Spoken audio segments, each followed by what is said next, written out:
इस लेक्चर में हम आवश्यकता के सुखाचार की चर्चा करेंगे।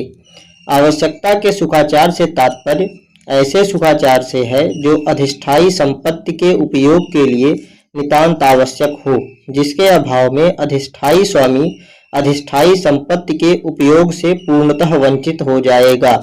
आवश्यकता के सुखाचार का जन्म किसी संपत्ति के अंतरण या विभाजन होने पर होता है। उदाहरण के लिए का एक खेत खा को बेचता है जो उस समय केवल कृषि प्रयोजनों के लिए काम में लाया जाता है। उस तक पहुंचने के लिए का की बराबर मिली हुई भूमि को पार किया जाना आवश्यक है, या किसी अन्य व्यक्ति की भूमि पर अतिचार किए बिना उस संपत्ति तक नहीं पहुंचा जा सकता है। ऐसी स्थिति में खा केवल कृषि प्रयोजनों के लिए का की बराबर मिली हुई भूमि पर से खरीदे हुए खेत तक मार्गाधिकार का हकदार है। खा का यह अधिकार आवश्यकता का सुखाधिकार अर्थात ईजमेंट ऑफ नेसेसिटी है, क्योंकि यदि खा को यह अधिकार नहीं दिया जाता है तो वह खरीदे गए खेत का उपयोग करने से वंचित हो जाएगा। भारतीय सुखाचार अधिनियम 1882 की धारा 13 आवश्यकता के सुखाचार के संबंध में प्रावधान करती है। धारा 13 के अनुसार 3 परिस्थितियों में आवश्यकता के सुखाचार का जन्म होता है।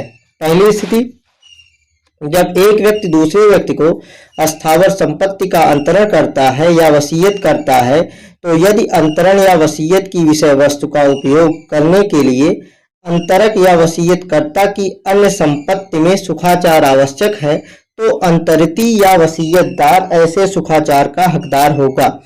इस स्थिति को शुरुआत में दिए गए उदाहरण द्वारा समझा जा सकता है।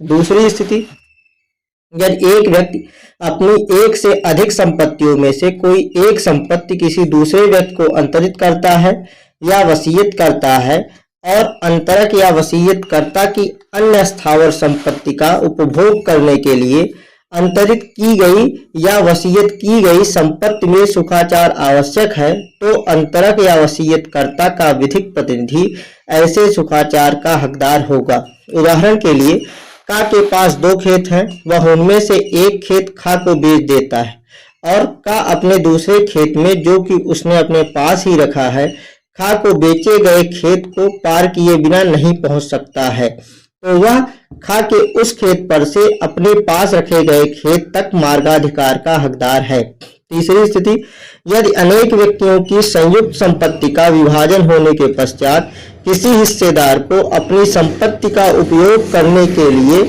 किसी दूसरे हिस्सेदार की संपत्ति पर सुखाचार की आवश्यकता है, तो वह ऐसे सुखाचार का हकदार होगा। उदाहरण के लिए का और खा एक भवन के संयुक्त स्वामी हैं। विभाजन के परिणाम स्वरूप का उस भवन के ऊपरी कक्ष का स्वामी हो जाता है और खा उस भवन के ठीक नीचे के भाग का स्वामी हो जाता है।